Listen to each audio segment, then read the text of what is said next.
What up, and welcome back to another episode of Throwback Thursday, The Walking Dead, where we revisit old episodes of The Walking Dead.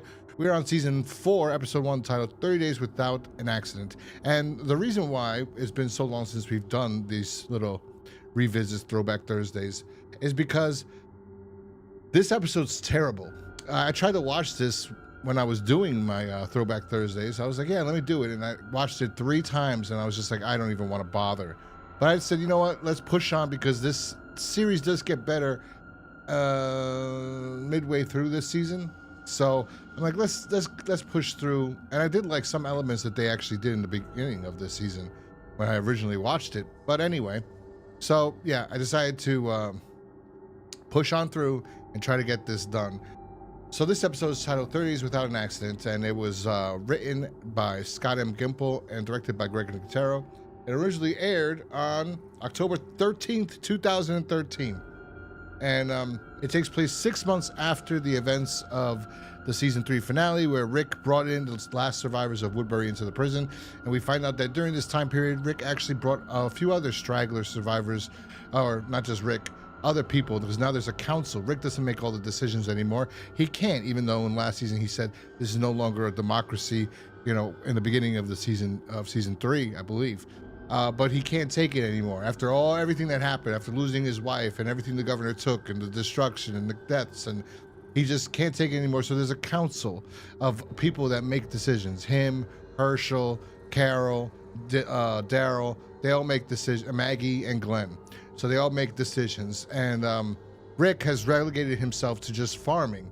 So it's been 6 months since the season finale, and we're getting just exposition from every character of what's been going on in that time period. So we know that Rick's a farmer.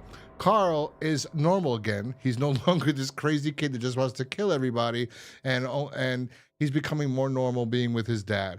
At the same time, we see that there's a lot of more people in this group. Tyrese has a new girlfriend, the girl that was the last person that survived the governor's attacks, murder spree or killing spree at the end, when the people didn't want to go and he decided to kill all of them.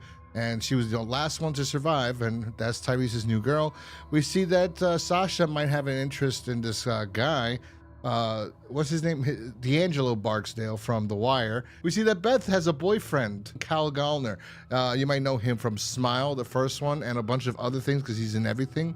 So yeah, she's dating him, a young version of him in this episode. And they're going out to do a run.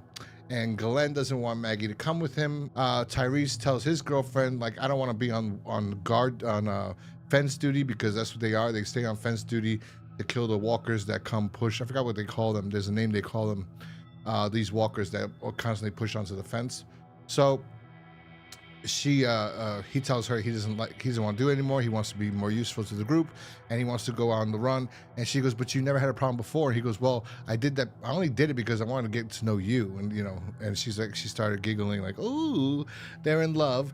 Then we see Carol still giving these little innuendos to Daryl, like, come on buddy, I want to fuck. And Daryl's like, please, you're like my mom. Or I don't know what they were making him out to be at this point. And then we see some other kids that live in the prison, and they're naming the walkers that come up to the gate. One of them's feeding them. Carl finds out and doesn't find out about the feeding, but tells them, you shouldn't name them because they're not your friends. They're not the people that they used to be. You don't know them, and they're just killers. They're not pets. And which is funny because earlier Rick tells Carl, don't name the pigs because they're not piglets anymore. They're food. So there's a little funny little switcheroo they did there. So Michonne comes back. She's been searching for the governor for 3 months or 6 months. It's been 6 months. She's been searching for him for 6 months. She can't find him. She thinks maybe he might be in Macon. That's where Clementine is. But they're never going to talk about Clementine. We're never going to see Clementine, which is so stupid. She should be, they should do a show. They should adapt that into a television show. I don't know why they can't. But anyway, nonetheless, they ask Rick to join them in the scavenger hunt at this location that they're going to. And Rick says, no, he's got to do something, blah, blah, blah. And Michonne's like, I'll do it. And they're all kind of upset with Rick that he's not taking a stand anymore. He's just being in the background, farmer man. Herschel also tells him, like, listen, you got to get out there. Well, Rick tells Herschel that he's going to go check on the snares outside the fence. Herschel says, bring your gun. The rest of the council wants you to be safe. We understand you're trying to grow as much crops so we won't have to do runs anymore, but you got to keep yourself safe because we need you around to help make decisions. We want you to take a gun with you. He goes, it's only over there. I bring my knife. And he goes, no, take a gun. So Rick sees a dead deer, and then near the dead deer is a dead pig or a hog or whatever. Then he sees this Irish survivor who's straggling around there, and she looks grotesquely gorgeous, because that's what I imagine somebody would look like, or some people would look like, if there was an actual zombie apocalypse, or apocalypse in general. They would look like her, kind of like how Viggo Mortensen looked like in that post-apocalyptic film he did. What was it, The Road? Or Alice Cooper did in Prince of Darkness. That's what she reminds me of. Disgusting, beautiful, absolutely beautiful. That makeup is fantastic. But she asks if Rick would help her take the hog to her husband. He's sick. She said Rick gives her food, and then she goes, thank you. Do you have a camp? Maybe we can join you. And Rick's like nervous, skeptical, doesn't know because of her condition, what she looks like, but she seems normal, rational. So he goes, take me to your husband. I have to ask you guys some questions. And they go off. At this time, we're at this, I guess, like a 7-Eleven type of store or department store, like a 99-cent store. And Michonne and the gang are going in to go scavenge for things. Sasha brought, there's a radio because they said that they saw walkers guarding the place, basically like almost like dogs, like wouldn't let them in. But somehow they hooked up a radio to car batteries and got music playing so that the zombies walked away. I didn't really catch that part, my mistake. But anyway, as they go inside, you see the camera pans up on the roof and you see a bunch of these zombies are on the roof. I don't know how they got up there. And there's a crashed helicopter up there that's just like ready to sink into the store. Our gang goes inside and starts looking for things to take. And Bob, D'Angelo Barksdale, is looking at alcohol. And we're discovering that he might have a problem. And he might be the reason for a lot of problems we're going to have this season, because if he can't get this little addiction in control, it's over. As he's looking at this bottle, I forget how exactly, I'm sorry, the shelves collapse on him and he gets pinned down. They go to help him to get one of these shelves off. And then all of a sudden, a zombie falls through the ceiling. This was probably the coolest part of this episode. Besides this episode really sucked. So the zombie falls down and his intestines get caught. And he's like hanging there off of his intestines. I thought that was badass. Some other ones fall through and they just splatter and blood goes everywhere. And then we see that the helicopter's about to crash down too. So our gang's fighting off these walkers. And again, we get another scene of Glenn almost dying, as constantly happened in this series. But they all make it out and they see Bob. Daryl comes back, tries to get Bob out of there. And that is when Kyle Gallner gets killed. He gets bit. That's Beth's boyfriend. He gets bit and attacked, and then they just leave him. They're like, later, buddy. I mean, there's not much we could do for you, can we? Then we go back to Rick and this woman, and Rick discovers that this woman is absolutely crazy. And reminds him in a sense of, because they have conversations throughout this where he says, he talks to us like, I have questions, and what is this, blah, blah, blah. That's what we ask everybody that joins our group. So at the end, she takes him, and she tries to attack Rick, because she says her husband needs food. He hasn't eaten in so long. And she's crazy. This woman is absolutely crazy. And she kills herself because she says you can't go on anymore. Like, you don't get to come back from this. Like, you know, and so she asks Rick, what were the 3 questions you were going to ask us? There's how many walkers have you killed? How many people have you killed? And why? The first one is how many walkers? He didn't kill any of them. Her husband did everything until he got bit. And then he turned. And the second one is, how many people have you killed? And she says, just me, because she stabs herself to kill herself because she can't go on anymore. And then he goes, why? And she just can't make it anymore. And this is what makes Rick realize that he can't, after everything that happened to him, he could have ended up like her. And she's also like a mirror of Morgan, of when he left Morgan and Morgan was clear, of like secluding yourself from people because you're nervous, you don't want to get attached to anybody. Losing people again is actually sometimes even worse.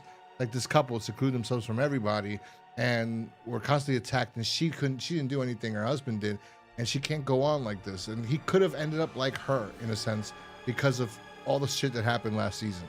And he came out of it. and he had people around him to help him out of it, and he can't keep secluding himself from these people. So although this episode sucks for the most part, this is probably the most interesting part, and I have to give Scott Gimple credit because this storyline between her and Rick was very significant and very powerful, and it worked and eerie at the same time. We cut back to the prison, and Carol's teaching the kids. That's her job besides cooking. She's teaching the kids, and once somebody goes away that's been like watching, monitoring her teaching, she goes, okay. And she goes down, she takes out all these weapons, and she's teaching them how to survive. So, you know, Carol's got some issues too, in a sense. She's come a long way from being that meek little mom in season 1 that was getting abused by her alcoholic husband to a badass, and she could become a further badass as the series goes on. But this little scene, you're like, what is Carol doing? And then you go, you know what? She's right. Why are they not teaching these kids how to survive? That's something they do need to know. And yes, Carl is kind of an asshole later on, but at this, he got the privilege of learning all this shit a while ago. That's why they call him old man, because or they call him young sir. They respect Carl because he's been out there. He's had to do things that they couldn't do. And it would just be fair and right that Carol teaches everybody. They should all know how to defend themselves. We could have another governor any minute, and it seems like everyone's forgetting about this except for Michonne. It's the only one, and maybe Daryl. They're not forgotten that he's out there and he can come back anytime he wants. One of the kids, Patrick, says, can I use the bathroom? And she goes, well, what, like, you always have a problem when we're doing this. You have to learn, you know, you're going to have to learn how to defend yourself. He goes, no, I just don't feel well. So then he leaves, and, you know, our crew comes back, and Glenn tells Maggie that, you know, Beth's boyfriend is dead. She goes to tell Beth, and Beth doesn't care. Beth's like, okay, whatever. And then Beth changes, like, the calendar thing to, like, 0 days without an accident. Then we get the creepy part again where Beth goes and hugs Daryl. Remind you, Beth looks like a child. I don't care that she's 20-something years old. I swear, I thought her and Carl were closer to age. So at this time period, and they're going to build this relationship up, whereas nothing really ever happens from it. But at this moment, she hugs Daryl after she lost her boyfriend, and you're kind of like, what? Because it's so weird because she looks so young. And remember, people didn't actually know her age, I don't think. I know I didn't. I swear to God, I had no idea she was as old as she was. I think I made a joke in one of my videos, and then I had to look it up, and I'm like, oh my God, she's 25. I think she was 25 or something at the time. So I was shocked. Then we get a scene with Herschel and Rick's telling Herschel what happened with that woman. And Rick says she was too far gone. And he's like, I could have ended up just like her if I'd lost this place, if I lost Carl, if I lost Judith, if I lost... He goes, not even then would you have become her. He goes, she's too far gone. Some people you can't help. He said, right, Herschel tells Rick, you came back, Rick. You did come back. You came back from that. You do get to come back. And then we see Bob like having the shakes because he's alcoholic. And we see the kid, Patrick, get up and walk to the bathroom. And all of a sudden, he's coughing. He bends down over a barrel of water and coughs into the water, which that water will be used to shower other people. Maybe not. I don't know. And he's coughing. He turns on the shower because he's boiling up, and then he just collapses. The camera then pans around, and we see that he's bleeding from his eyes. And there was a walker we saw earlier in the episode that Rick looked at that was bleeding from the eyes. So something's happening here. Something. A virus. The piglet, Violet, also was sick. Something is going on. Which actually, when you think about it, there's a scene where Daryl licks his fingers when he shakes his kid's hands. You would assume that Daryl was going to be sick and die too, but maybe not. Anyway, interesting enough. All in all, this episode sucks. The best part about it is the Irish woman and Rick's storyline, and leading up to something that could have been interesting that they never go back to, which is the virus. But we'll get more into that as the season progresses, because right now we don't know. We just know something's happening. This kid's sick. It's going to be a virus, I guess. So we do know that. And yeah, so what would I rate this episode? I don't know if I used to rate these things, but if anything, I'd give this 2.5 out of 5 stars. If I used to rate them, I don't remember. Yeah, but that's that. Yeah, I didn't like this episode. I guess I give it 3 out of 5 because the scene with the walkers falling, even though it does look cheap CG, it was fun and cool enough. And then the whole thing with the Irish woman, even though there was a lot of talking, it was very symbolic and of what we was being told. We knew what they were trying to tell us with that story. So I liked it, and I thought it was eerie, and she looked creepy enough, and it was great, actually. I liked it a lot, that part. So I gave it a 3 out of 5 stars. Besides that, episode was horrible to get through, to get to the good parts, because that crashing down of the zombies is like way into the episode. So anyway, let me know in the comment section down below what you thought about this episode. If you like this video, hit that like button, subscribe if you're new here, and I will talk to you guys next time. Peace.